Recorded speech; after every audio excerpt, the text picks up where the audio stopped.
इस वीडियो को शुरू करने से पहले आप सभी से मेरी एक गुजारिश है कि इस वीडियो को पूरी देखना, क्योंकि यदि आप इस वीडियो को स्किप कर कर के देखोगे तो मेरे इस वीडियो को बनाने का मकसद पूरा नहीं होगा। और मुझे विश्वास है इस वीडियो के अंत तक आपको आपके सारे प्रश्नों का जवाब मिल जाएगा। हम सभी प्रेम करते हैं, किंतु हर किसी को प्रेम प्राप्त नहीं होता है। अक्सर लोग इस प्रेम में धोखा ही खाते हैं। अक्सर लोगों को इस प्रेम में छल मिलता है। इसके पीछे कारण क्या है ये मैं आपको पहले ही बता चुका हूं। अब जब कोई हमारे साथ छल करता है, अपनी सच्चाई छुपाकर हमें पीठ पीछे धोखा देता है, प्रेम करने और जताने का नाटक करता है, और जब हमें इस सच्चाई के बारे में पता चलता है तो उस स्थिति में हमारा मन क्रोध और प्रतिशोध से भर जाता है, क्योंकि हमने उस व्यक्ति पर सबसे ज़्यादा विश्वास किया था और तब तक हम उस व्यक्ति के साथ काफ़ी समय भी बिता चुके होते हैं। हमारी भावनाएं उनके साथ जुड़ चुकी होती है। हम अपना मन, धन और तन सब कुछ उन पर न्यौछावर कर चुके होते हैं। और इतना सब कुछ हो जाने के बाद भी जब कोई हमें धोखा देता है तो बहुत पीड़ा होती है। ये प्रेम भाव इस संसार का सबसे शक्तिशाली भाव है, और जब ये प्रेम भाव टूटता है तो बहुत कष्ट होता है। हम खुद पर कंट्रोल नहीं कर पाते, हमारी संवेदनशीलता घटने लगती है। हर वक्त यही सोचते रहते हैं कि हमारे में क्या कमी थी, लेकिन उस दूसरे व्यक्ति के बारे में विचार नहीं करते, उनकी बुराइयों पर गौर नहीं करते, उनसे नफरत नहीं कर पाते। और इस स्थिति में हम बिल्कुल अकेला पड़ जाते हैं। उनको याद कर कर के न जाने कितने आंसू बहाते हैं। उनकी यादें हमारी पीछा ही नहीं छोड़ती हैं। लाख भुलाने की कोशिश करते हैं, फिर भी भुला नहीं पाते हैं। परंतु इससे उस सामने वाले व्यक्ति को कोई फर्क नहीं पड़ता है। वो एक बार भी हमारे विषय में नहीं सोचता। आपके साथ भी यही होता है ना? लेकिन क्या उसकी यादों में तड़पते रहना उचित है? कभी नहीं। लेकिन फिर भी हम निगेटिव डायरेक्शन में ही जाते हैं, पॉजिटिव सोच नहीं रख पाते। अगर आपकी भी स्थिति ऐसी ही है तो आपको बता दूं, ये सही नहीं है। सच्चाई तो ये है कि अगर सामने वाला व्यक्ति जिससे आप प्यार करते हैं वो अच्छा, सच्चा और विश्वास पात्र है, तब तो कोई बात नहीं। लेकिन अगर सामने वाला व्यक्ति जिससे आप प्यार करते हैं वो बुरा, झूठा और कपटी इंसान है, तो आपको बता दूं, ऐसे इंसान की अगर समय रहते पहचान हो जाए तो ये भी आपके लिए अच्छी बात है।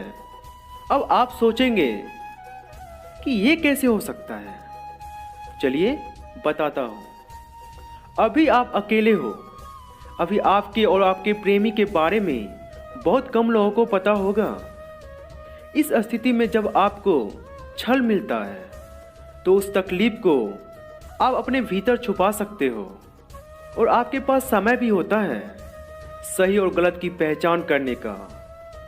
आप दोबारा उठ खड़े हो सकते हो। लेकिन जब बात आती है कि आपकी शादी हो चुकी है उससे, तब आप कुछ भी नहीं कर सकते हो, क्योंकि आपने अपना जीवन साथी स्वयं चुना था, और ये आप दोनों की फैमिली और आपका समाज भी जानता है। बताइए कि क्या समय रहते एक बुरे इंसान की पहचान हो जाना गलत है क्या? हो ही नहीं सकता। अब बात आती है कि ऐसी स्थिति में क्या किया जाए जब आप टूट चुके हो। ये वो स्थिति है जहां हमें अपने जीवन में कुछ ऐसा करके दिखाना है, किसी ऐसे मुकाम पर पहुंचना है जिससे उस व्यक्ति को एहसास हो कि उसने क्या खोया है। वो जीवन भर अपनी गलती पर रोए, उसे अपनी गलती का एहसास हो। कुछ ऐसा करके दिखाना होगा। जिस कमी के लिए आपको ठुकराया गया है उससे बेहतर बनकर उभरना होगा। अपनी जिस बुराई और गलत आचरण की वजह से उसने आपके साथ छल किया है उसे उस बुराई का एहसास कराना पड़ेगा। सिर्फ उसके लिए नहीं, बल्कि खुद के सम्मान और परिवार के मान के लिए भी ये आपको करना ही होगा। आपका आपके जीवन में एक ऐसे मुकाम पर पहुंच जाना जिसका सामने वाले व्यक्ति ने कल्पना भी ना की हो, यही उसके लिए सबसे बड़ी सजा है।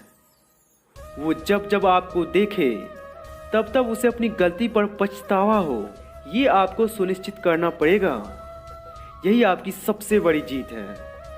उस धोखेबाज प्रेमी को न अपशब्द बोलना है और ना ही उससे ईर्ष्या करना है। उसकी आंखों के सामने ही इतना काबिल बन जाना है कि वो खुद को आपके काबिल ना समझे। और आपकी ये कोशिश आपके समाज में, आपके आसपास के लोगों के लिए, आपके माता पिता और भाई बहन के लिए प्रेरणा का कारण बनेगा। और धोखेबाज लोगों को आपकी ये कठिन यात्रा और संघर्ष को देखकर सबक मिलेगा। वो जान पाएंगे कि उसने कितनी बड़ी भूल की थी। वो जान पाएंगे किसी के साथ छल करना कितना बड़ा पाप है।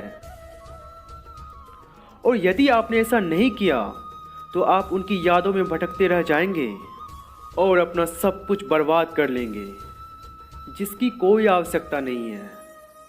और यदि आप ऐसा करते हैं तो आप खुद की नज़र में ही नहीं, अपने माता पिता, भाई बहन, आपके सगे संबंधी और इतना ही नहीं, बल्कि आप इस समाज की नज़र में भी गिर जाएंगे। लोग आपका मजाक उड़ाएंगे, आपको पागल समझेंगे, क्योंकि हमारा ये समाज, यहाँ का हर एक व्यक्ति सिर्फ और सिर्फ उगते हुए सूरज का सम्मान करता है, डूबते हुए सूरज का नहीं। वो उन्हें हीन दृष्टि से देखते हैं।